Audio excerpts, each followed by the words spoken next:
എല്ലാവർക്കും പുതിയൊരു വീഡിയോയിലേക്ക് സ്വാഗതം. അപ്പോൾ ഇന്നിത് ഞാൻ രാവിലെയും ഉച്ചക്കും വൈകുന്നേരമെല്ലാം എന്തുണ്ടാക്കിനെന്നുള്ളൊരു ഇത് കാണിക്കുന്നതാണ്. അപ്പോൾ ഇത് വേറെ ഒന്നുമില്ല, ഈ ഫുഡ് രാത്രി ഉച്ചക്കത്തി വൈകുന്നേരത്തി ഫുഡ് മാത്രം കാണിക്കുന്നത്. രാത്രിയത്തേക്ക് ഒന്നും ഉണ്ടാക്കിയില്ല. രാത്രിയത്തേക്ക് ഒരു കല്യാണം ഉണ്ട്, ഇങ്ങനെ അപ്പോൾ എനിക്കൊണ്ട് എന്തുണ്ടാക്കിയില്ല.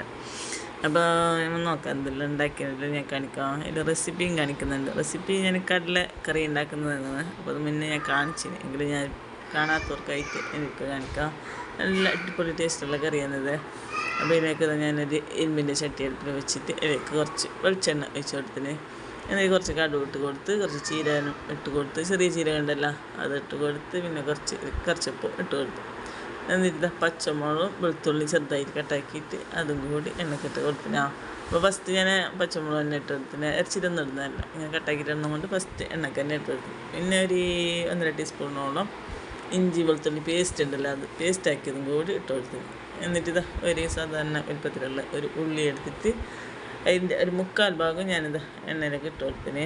1/4 ഭാഗം ചെറിയൊരു പീസാക്കി ഞാൻ വേറെ മാറ്റി വെച്ചിന്. അത് ലാസ്റ്റിൽ കുറച്ച് ആവശ്യമുണ്ട്. അപ്പോൾ ഉള്ളിയെല്ലാം നല്ല പോലെ മൂത്തിട്ടായി പിന്നെ ഞാനൊരു പകുതി ഭാഗം തക്കാളിയും കൂടി ഇട്ട് കൊടുത്തിന്. അതും കൂടി നല്ല പോലെ ഒന്ന് ഫ്രീ ആക്കിയിട്ട് എല്ലാം നന്നായിട്ട് മിക്സ് ആകുന്നുണ്ട്, നല്ലൊരു ഫ്രീ ആയിട്ട് അതുപോലെ ആവത്തോളം ഒന്ന് ഫ്രീ ആക്കി എടുക്കണം. ഇനി ഇതിലേക്ക് മസാലപ്പൊടിയെല്ലാം ഇട്ട് കൊടുക്കണം. പിന്നെ ഒരു 1/2 ടീസ്പൂൺ ഗരം മസാലപ്പൊടി, 1/2 ടീസ്പൂണ് മുളക് പൊടി ഉണ്ടല്ലോ, ചുവന്ന മുളക് പൊടി അതും, പിന്നെ 1/2 ടീസ്പൂണ് മല്ലിപ്പൊടി, ഒരു കുറച്ച് മാത്രം മഞ്ഞൾപ്പൊടി ഞാൻ കടല വേവിക്കുന്ന സമയത്ത് ഇട്ടെടുത്തുകൊണ്ട് കുറച്ച് മാത്രം ചേർത്ത് കൊടുക്കുന്നത്. അത് ഇതെല്ലാം കൂടി നല്ല പോലെ ഒന്ന് മിക്സ് ആക്കണം. അതിൻ്റെ പച്ചമണം എല്ലാം മാറുന്നിടത്തോളം ഇല്ലേ അന്ന് നല്ല പോലെ ഒന്ന് ഫ്രീ ആക്കി മാറ്റി. എന്നിട്ട് വേവിച്ച് വെച്ച കടല ഉണ്ടല്ലോ അത് ഇട്ട് കൊടുക്കും. ഞാൻ ഇത് വേവിച്ച് ഫ്രീസറിൽ വെച്ചിട്ടാണ് ഇത് കടല. അത് നമുക്ക് ബസ്സിൻ്റെ അടുത്ത് വെച്ചെങ്കിൽ ഇതിൻ്റെ ഐസെല്ലാം പോയി പിന്നെ ഇല്ലേ കറി ഉണ്ടാക്കി കഴിഞ്ഞാൽ നമുക്ക് പെട്ടെന്ന് റെഡിയാക്കി എടുക്കാൻ നല്ലതാണ്. നമ്മൾക്ക് കറി വെക്കാനായിട്ട് ഇപ്പോൾ കടല വേവിക്കുന്നില്ലേ ആ സമയത്തിന് കുറച്ച് അധികം എല്ലാം വേവിച്ചിട്ട് ഫ്രീസറിലേക്ക് വെച്ച് ഞങ്ങൾക്ക് ആവശ്യമുള്ള സമയത്ത് എടുത്തിട്ട് കറി വെച്ചോണം. അപ്പോൾ നമുക്ക് ഇങ്ങനെ എന്ത് കറി ഉണ്ടാക്കുന്നത് എന്നൊരു ആ ടെൻഷനിൽ എന്ത് ഇരിക്കേണ്ട ആവശ്യമില്ല. അപ്പോൾ ഇങ്ങനെ വെച്ചിട്ടുണ്ടെങ്കിൽ എളുപ്പത്തിൽ കറി ഉണ്ടാക്കാൻ കഴിയും. എന്നിട്ട് കുറച്ച് ഇറച്ചി മസാല ഉണ്ടല്ലോ അതും കൂടി ഞാൻ ലാസ്റ്റിലൊന്ന് ചേർത്ത് കൊടുക്കുന്നുണ്ട്. അപ്പോൾ നല്ല ടേസ്റ്റിന് വേണ്ടിയിട്ടാണ്. ആവശ്യമുണ്ടെങ്കിൽ മാത്രമേ ചേർത്ത് കൊടുക്കുക, അല്ലെങ്കിൽ ഇതൊന്നും വേണ്ടാന്നിട്ട് വെക്കാം. പിന്നെ ഒരു 2-3 സ്പൂണോളം കുറച്ച് തേങ്ങയില്ലേ, ചരിച്ച തേങ്ങ അതും കൂടി ഇട്ട് കൊടുക്കുന്നുണ്ടോ. തേങ്ങ ചരിച്ചിട്ട് സാധാരണ തേങ്ങ ഉണ്ടല്ലോ, പച്ച തേങ്ങ അതങ്ങനെ ഇട്ട് കൊടുക്കുന്നത്. ഇത് നല്ലപോലെ ഒന്ന് തിളക്കുമ്പോൾക്ക് നമ്മൾ കട്ടാക്കി ഉള്ളി മാറ്റി വെച്ചില്ലേ ആ ഉള്ളിയും കുറച്ച് മല്ലിച്ചപ്പ് കട്ടാക്കിയതും കൂടി ഇട്ട് കൊടുക്കുക. ഇത് ലാസ്റ്റ് ടൈമിലാണ് നമുക്ക് തീയെല്ലാം ഓഫാക്കാനാകുമ്പോഴൊക്കെ ഇട്ട് കൊടുത്തിട്ട് ഒന്നെല്ലാം കൂടി ഒന്ന് മിക്സ് ആക്കിയിട്ടില്ലേ തീ ഓഫാക്കി കൊടുക്കണം. ഇത് ഉള്ളി വേകാനൊന്നും പാടില്ല. അപ്പോൾ ആ പച്ചക്കുള്ള ഉള്ളിയെല്ലാം ഇങ്ങനെ മിക്സ് ആയിട്ട് നമുക്ക് നല്ലൊരു ടേസ്റ്റ് ഉണ്ടാകുന്ന നല്ല അടിപൊളി ടേസ്റ്റാണ്.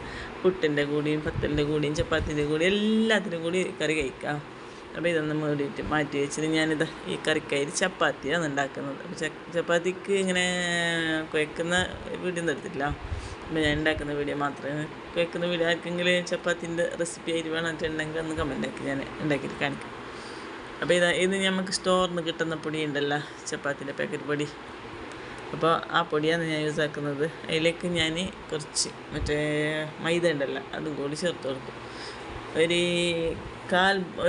ഇപ്പം ഒരു കണക്കിന് ചപ്പാത്തിക്ക് ഒരു പൊടി എടുക്കുന്നുണ്ട്, അതിൻ്റെ ഒരു 1/4 ഭാഗത്തോളം മൈദപ്പൊടിയാണ് ഞാൻ ചേർക്കുന്നത്. ഇപ്പോൾ ഒരു കപ്പ് എടുക്കുന്നുണ്ടെങ്കിൽ 1/4 കപ്പ് മൈദപ്പൊടിയും 1/4 കപ്പ് ഗോതമ്പ് പൊടിയും ഇല്ലേ അങ്ങനെ ചേർത്തിട്ടാണ് ഞാൻ ഇതുണ്ടാക്കുന്നത്. പിന്നെ ചൂടുവെള്ളത്തിലാണ് ഞാൻ കുഴച്ചെടുക്കുന്നത്. അപ്പോൾ നല്ല സോഫ്റ്റായിട്ടുണ്ടാകും.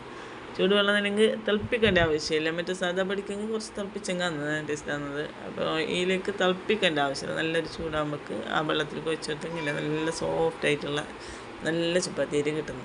ഇതുപോലെ പെറ്റിയെടുക്കും. ഫസ്റ്റത്തെ ചപ്പാത്തി ഒന്ന് കുറച്ച് കീറിപ്പോയോ, എൻ്റെ കൈയൊന്ന് ഇങ്ങനെ കൈൻ്റെ വെല്ലൊന്ന് കൊണ്ടിട്ടത് കീറിപ്പോയി, അത് പൊട്ടയില്ല. അങ്ങനെ ഞാൻ ഫസ്റ്റ് ഉണ്ടാക്കിയ ചപ്പാത്തി ഇല്ലേ അത് തന്നെയാണ് ഫസ്റ്റ് ചുട്ടെടുക്കുന്നത്. അപ്പോൾ ഇത് ഞാൻ പരുത്തും പോലെ ചുട്ടെടുക്കുന്നത്. ഇപ്പോൾ ഒരു 4 പരുത്തിയായിട്ടായ പിന്നെ ഞാൻ ഇങ്ങനെ ചുട്ടെടുക്കാൻ തുടങ്ങുന്നു. അപ്പോൾ ഇപ്പോൾ നമ്മൾ അടുപ്പിലിട്ടിട്ട് പിന്നെ എനിക്ക് വെയിറ്റ് ആക്കേണ്ടേ, ആ വെയിറ്റ് ആക്കേണ്ട ആവശ്യമൊന്നും വരുന്നില്ല. അപ്പോൾ നമ്മളിങ്ങനെ അടുപ്പിലിട്ടിട്ട് ഒരു ചപ്പാത്തി ഇങ്ങനെ പരുത്തി പോകുന്നുണ്ടെങ്കിൽ അപ്പോൾ പരുത്തലും ചുടലും ഒന്നിച്ചിട്ട് പിന്നെ കഴിഞ്ഞു. അപ്പോൾ അങ്ങനെയാണ് ഞാൻ ചപ്പാത്തി ഉണ്ടാക്കുന്നത്. നല്ല ചപ്പാത്തി അരി കിട്ടുന്നോ, നല്ല പൊങ്ങിയിട്ട് നല്ല അടിപൊളി ചപ്പാത്തി അരി കിട്ടുന്നോ. അപ്പോൾ ഒരു നാൾക്കെല്ലാം ഇങ്ങനെ റേഷൻ പീടിയിലത്തെ മറ്റേ പൊടിയുണ്ടല്ലോ അതിൽ ചപ്പാത്തി ഒന്നും ടേസ്റ്റ് ആകുന്നില്ല, നല്ലതില്ല. അപ്പോൾ ഇങ്ങനെ ഉണ്ടാക്കി നല്ല ടേസ്റ്റാണ്. മൈദ ചേർത്തിട്ട് ഉണ്ടാക്കിയെങ്കിൽ നല്ല അടിപൊളിയായിട്ട് കിട്ടുന്നു. ഞാൻ അധികം ഇപ്പം മറ്റേ പൂരി ചുടുന്നതും ചപ്പാത്തി ചുടലും ഇതെല്ലാം റേഷൻ പീടികയിൽ തന്നെയാണ്. നല്ല ചപ്പാത്തി ആയിട്ടും നല്ല പൂരിയായിട്ട് തന്നെ കിട്ടുന്നത്. അപ്പോൾ ഞാനായിരിക്കും മൈദ ചേർക്കുന്നത്, അതുകൊണ്ടാണ് നല്ലതായിട്ട് കിട്ടുന്നത്. കണ്ടില്ലേ, നല്ല പൊങ്ങിയിട്ട് വരുന്നുണ്ട്.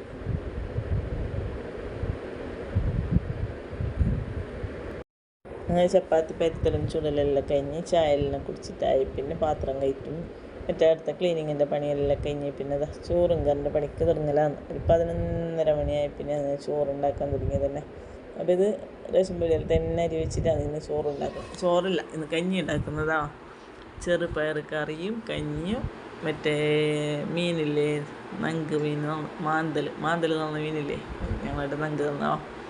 അപ്പോൾ ആ മീൻ ഫ്രൈ ആക്കലും ആയിട്ടാണ് ഞാൻ ഇന്നത്തെ ഉച്ചക്കത്തെ ഇതുണ്ടാക്കുന്നത്. അപ്പോൾ റേഷൻ പീടികയിൽ തരി വെക്കുന്നത് കൊണ്ട് ഞാൻ കുറച്ച് ലേറ്റാക്കി വെച്ചിട്ടില്ല. അപ്പോൾ കഞ്ഞി ഉണ്ടാക്കണം. അപ്പോൾ അതിൻ്റെ അടുപ്പിൽ വെള്ളം വെച്ചിട്ട് മറ്റേ മീനില്ലേ, മീൻ മുളകിൽ മിക്സ് ആക്കിയിട്ട് ഞാൻ ഒരു ദിവസം മുമ്പ് തന്നെ വെച്ചത് തന്നെ. പകുതി ഒരു ദിവസം മുമ്പ് ഫ്രൈ ആക്കിന് ബാക്കിയുള്ളത് ഫ്രിഡ്ജറിൽ വെച്ചിട്ടുണ്ടെങ്കിൽ അപ്പോൾ അതെടുത്തിട്ട് ഇതാക്കുന്നത് കൊണ്ട് എളുപ്പത്തിലായി. മുറിക്കാനും കవ్വാനും അങ്ങനത്തെ തുടങ്ങിയില്ല ഇനി. അപ്പോൾ അങ്ങനെ വേഗം ഫ്രൈ പാനിലേക്ക് അത് ഇട്ട് കൊടുത്തിട്ട് അപ്പോൾ നല്ല ഒന്ന് ശരിയാക്കിയിട്ട് കൊടുക്കുന്നതാണ്. നല്ല ഇങ്ങനെ കുറച്ചധികം എണ്ണ ഒഴിച്ചിട്ടില്ല, നല്ല ഫ്രൈ ആക്കി നല്ല ഫ്രൈ ആയിട്ട് നല്ല ഇങ്ങനെ കറുമുറാക്കിയിട്ട് എടുത്തെങ്കിൽ നല്ല ടേസ്റ്റാണ് അങ്ങനെ നങ്ക്. അപ്പോൾ ഇത് ഇപ്പുറത്തെ അടുപ്പിൽ ഞാൻ വെള്ളം ചൂടായിട്ട് നമുക്ക് അരിയിട്ട് കൊടുത്തിന്. അപ്പോൾ നമ്മൾ സ്കൂളിലെല്ലാം കുടിക്കുന്ന കഞ്ഞിയും പയറും ഉണ്ടല്ലോ, അതാണ് ഉണ്ടാക്കുന്നത്. അതിൻ്റെ ഒക്കത്തൊരു മീൻ ഫ്രൈ എത്ര മാത്രമാണ്. അപ്പോൾ പയറിൻ്റെ വെള്ളത്തിലിട്ട് പയറെല്ലാം ഞാനിത് കുക്കറിലിട്ട് കൊടുത്തിന് കയറ്റി. എന്നിട്ട് ഒരു പകുതി ഭാഗം ഉള്ളി ഇട്ട് കൊടുക്കുന്നു, തക്കാളി ഒന്നും ഇട്ട് കൊടുക്കുന്നില്ല.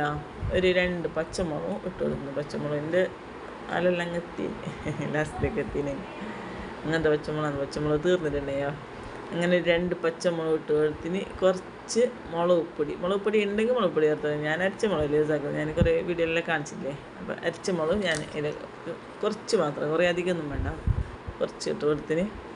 എന്നിട്ട് ഇത് വേവിച്ചിട്ടില്ലേ, നല്ല വെന്തിട്ടായി. പിന്നെ ഒരു ഉണക്കമുളക് ഉണ്ടല്ലോ, ചുവന്ന ഉണക്കമുളക്, അതൊന്ന് തീര് കാണിച്ച് ചുട്ടിട്ടില്ലേ, അതും കൂടി ഇതിലേക്ക് ഇട്ട് കൊടുക്കണം. വെന്തിട്ടായി പിന്നെ നമ്മൾ തീയെല്ലാം ഓഫാക്കി. പിന്നെ അത് നല്ല ടേസ്റ്റാണുണ്ടോ.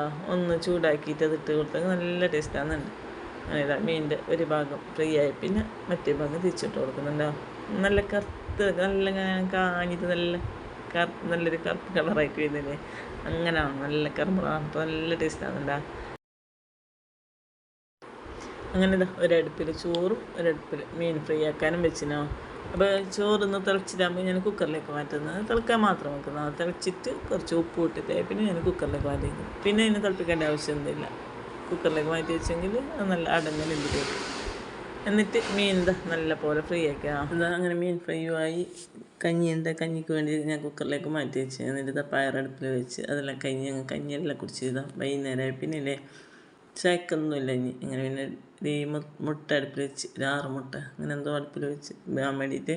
അപ്പോൾ അത് വേകുന്ന സമയത്ത് നമുക്ക് അതിലേക്ക് വേണ്ടിയ മറ്റേ മാവില്ല, അത് റെഡിയാക്കി എടുക്കണം. പിന്നെ ഞാനൊരു പകുതി ഭാഗം ഉള്ളി എടുത്ത്, ചെറിയൊരു ഉള്ളിൻ്റെ പകുതി ഭാഗം എടുത്തിന്. പിന്നെ ഒരു 2 പച്ചമുളക് റൗണ്ടിലായിട്ട് കട്ടാക്കിന്. പിന്നെ കുറച്ച് ഒരു 2 കറിച്ചപ്പ്, കുറച്ച് മല്ലിയില, അത് അത്ര ഇട്ടിട്ടില്ലേ, ചെറിയ പീസാക്കി ഇട്ടിട്ട് അതിലേക്ക് 2 ടീസ്പൂണ് അരിപ്പൊടി ഇട്ടിന്. ഒരു 2 ടീസ്പൂണോളം കടലപ്പൊടി ഇട്ട് കൊടുത്തിന്. അതിലേക്ക് കുറച്ച് മൈദപ്പൊടിയും കൂടി ചേർത്ത് കൊടുക്കുന്ന. മൈദപ്പൊടി കുറച്ചധികം ചേർത്ത് കൊടുക്കുന്നത്. കടലപ്പൊടിയും മറ്റേ അരിപ്പൊടിയിൽ കുറച്ച് ചേർത്ത് കൊടുക്കുന്നത്. മൈദപ്പൊടി കുറച്ച് കൂടുതൽ ചേർത്ത് കൊടുത്തിട്ട് ഒരു 1/2 ടീസ്പൂണോളം മുളക് പൊടി ചേർത്ത് കൊടുത്തിന്. ഇതിൻ്റെ സ്പൂണ് ചെറുത്, ഇതിനുകൊണ്ട് ഇത് ഫുള്ളായിട്ട് ഇടുന്നത്. പിന്നെ ആവശ്യത്തിനുള്ള ഉപ്പ് ഇട്ടിട്ട് നല്ലപോലെ മിക്സാക്കി എടുക്കണം. ഇത് കുറച്ച് കട്ടിക്കായിട്ട് തന്നെ നമുക്ക് മിക്സാക്കി എടുക്കണം. ഇതിനൊക്കെ ആവശ്യമായിട്ടുള്ള വെള്ളം ഒഴിച്ചിട്ട് നല്ലപോലെ ഒന്ന് മിക്സാക്കി എടുക്കാം. നല്ലൊരു കട്ടിക്കായി മുട്ട ഒന്ന് ഫ്രീ ആക്കാൻ വേണ്ടിയിട്ട്. അപ്പോൾ പിന്നെ ഇങ്ങനെ ഉള്ളിയെല്ലാം ഇട്ടിട്ട് ഫ്രീ ആക്കും. പിന്നെ മുട്ട ബജ്ജി ഉണ്ടല്ലോ, അതുണ്ടാക്കുന്നത് നല്ല ടേസ്റ്റാകുന്നുണ്ട്.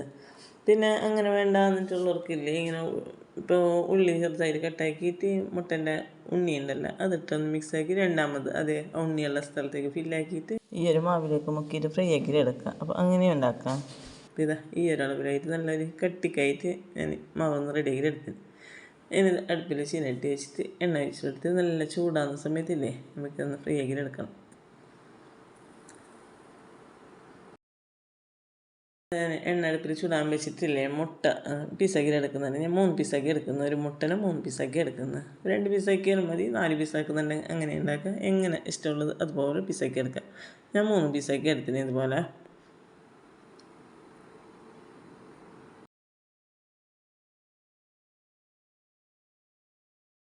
ഇത് എല്ലാ മുട്ടയും ഞാൻ ഇതുപോലെ പീസാക്കി എടുത്തിന്. അപ്പോൾ ഇത് നമുക്കൊന്ന് മാവിലിട്ടിട്ട് ഒന്ന് ഫ്രീ ആക്കി എടുക്കാം.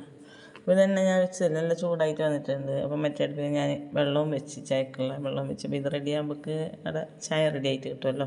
അപ്പോൾ ഇത് കട്ടിക്കുള്ള മാവ് കൊണ്ടില്ലേ, നമുക്ക് നല്ല മുട്ടയിൽ നല്ല പിടിച്ചെടുക്കും. നല്ല കട്ടിക്ക് തന്നെ ഉണ്ടാക്കിയെടുക്കണം മാവ്. അപ്പോൾ അത് നല്ല ഇങ്ങനെ മാവിൽ പിടിച്ച് വെക്കണം. അപ്പോൾ നല്ല ടേസ്റ്റാണത്. മുട്ടയും ഇതുമെല്ലാം കഴിക്കുമ്പോൾ നല്ല ടേസ്റ്റ് തന്നെയാണ്. ഇപ്പോൾ വീട്ടിലത്തെ ചായക്കെല്ലാം നല്ല എളുപ്പത്തിൽ ഉണ്ടാക്കാൻ പറ്റിയൊരു ബജിയാണത്, മുട്ട ബജി. അപ്പോൾ ഇതാ ഒരു സൈഡ് ഒന്ന് ഫ്രീ ആയിട്ട് വരുമ്പോഴേക്കും മറ്റേ സൈഡ് മറിച്ചിട്ട് കൊടുക്കുക.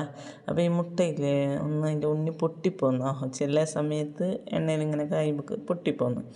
അപ്പോൾ എന്തൊക്കെ ഇതുപോലെ ഒരു മൂട് വെച്ച് കൊടുത്തെങ്കിൽ ആ പൊട്ടി തെറിക്കുന്നത് നമ്മൾ മേൽക്കെല്ലാം തെറിക്കാതിരിക്കും. അതിന് വേണ്ടിയിട്ട് അങ്ങനെ ഒരു മൂട് വെച്ച് കൊടുത്തെങ്കിൽ നല്ലതാണ്. അപ്പോൾ ഇല്ലെങ്കിൽ എന്തൊക്കെയാണ് ഫാസ്റ്റ് തീയിലാക്കിയിട്ട് പെട്ടെന്ന് റെഡിയാക്കിയിട്ട് എടുക്കണം. പിന്നെ ചെറിയ തീയാക്കി വെച്ചിട്ട് കുറേ സമയമാക്കിയിട്ട് എടുക്കാം. അപ്പോൾ നമുക്ക് മുട്ടൻ്റെ ഉണ്ണിയില്ലേ പൊട്ടിപ്പോകുന്നുണ്ട്. അപ്പോൾ ഈ കട്ടിക്ക് മാവ് ഉണ്ടാക്കിയെങ്കിലെല്ലാം പൊട്ടുന്നതിനെല്ലാം ഒന്ന് ഹെൽപ്പാകുന്നുണ്ട്. പിന്നെ കുറച്ച് മുളക് പൊടി ഞാൻ ഇട്ട് കൊടുത്തില്ലേ, ആ മുളക് പൊടി ഇട്ട് കൊടുത്തെങ്കിൽ ഉണ്ണി പൊട്ടാതിരിക്കുന്നുണ്ട്. അപ്പോൾ അതെല്ലാം ചെറിയൊരു ടിപ്പാണ്. അപ്പോൾ ഇതാ 2 സൈഡും ഒന്ന് ഫ്രീ ആക്കിയിട്ട് എടുക്കുന്നതിനാ നല്ല അടിപൊളി ടേസ്റ്റാണ്. അപ്പോൾ അങ്ങനെ ഇതാ ചായക്കുള്ളതെല്ലാം റെഡിയാക്കി വീട്ടിലത്തെ ചായ എല്ലാം കുടിച്ച്. പിന്നെ രാത്രിക്കത്തേനൊന്നും ഉണ്ടാക്കിയിട്ടില്ല. രാത്രിക്കത്തിനൊരു മംഗലമുണ്ടായിരുന്നു. അപ്പം മംഗലത്തിന് പോകുന്നത് കൊണ്ട് രാത്രിക്കത്തിന് ഫുഡൊന്നും ഉണ്ടാക്കിയിട്ടില്ല. അപ്പോൾ വീട്ടിലത്തെ ചായക്ക് ഇങ്ങനെ റെഡിയാക്കി ഞാൻ മക്കളെല്ലാം ചായ കുടിക്കുന്നതാണ്. അപ്പോൾ ഇതാ ഈ ഇങ്ങനെ എന്തെങ്കിലും ഉണ്ടാക്കുന്ന സമയത്ത് മറ്റേ ഗ്യാസിൻ്റെ മുകളിലെല്ലാം കുറച്ചിങ്ങനെ മാവെല്ലാം തോന്നില്ലേ, അപ്പോൾ അതപ്പം തന്നെ ഇങ്ങനെ തുടച്ചെടുത്തെങ്കിലേ അത് പിടിച്ച് നിൽക്കാനൊന്നുമില്ല. പെട്ടെന്ന് അപ്പം തന്നെ തുടച്ചെടുത്തെങ്കിൽ നല്ലത്. അതല്ലെങ്കിലേ അപ്പം ചുട്ട് കഴിയുമ്പോൾ തന്നെ പെട്ടെന്ന് ആ എണ്ണയും അതെല്ലാം ഒന്ന് എടുത്തിട്ട് മാറ്റണം. അപ്പോൾ കാണുന്ന ഒരു ക്ലിയറായിട്ട് നിൽക്കുന്നത്. അതല്ലാതെ നമ്മൾ അത് വിട്ടിട്ട് പോയെങ്കിൽ അതൊരു കച്ചറായിട്ട് തോന്നല്ലേ. പിന്നെ നമുക്ക് എന്തെങ്കിലും പണിയെടുക്കുന്ന സമയത്തെല്ലാം ഒരു മടിയും പിന്നെ അവിടെ പാറ്റയും ഇതെല്ലാം ഒന്ന് അവിടെ വന്നിട്ട് നിൽക്കാനും അങ്ങനെ എല്ലാം ഉണ്ടാകുന്നില്ല. അതിലപ്പോൾ തന്നെ നമുക്ക് ക്ലിയർ ആക്കി എടുത്തെങ്കിൽ അടുത്ത പണി ഫിനിഷ് ആയിട്ട് കിട്ടുന്നല്ല. അപ്പോൾ ഇന്നത്തെ വീഡിയോ ഇത്ര മാത്രമേ. വീഡിയോ ഇഷ്ടപ്പെട്ടെങ്കിൽ ലൈക്കും ഷെയർ സബ്സ്ക്രൈബ് ഒന്നും ആരും മറക്കണ്ട. ബായ്.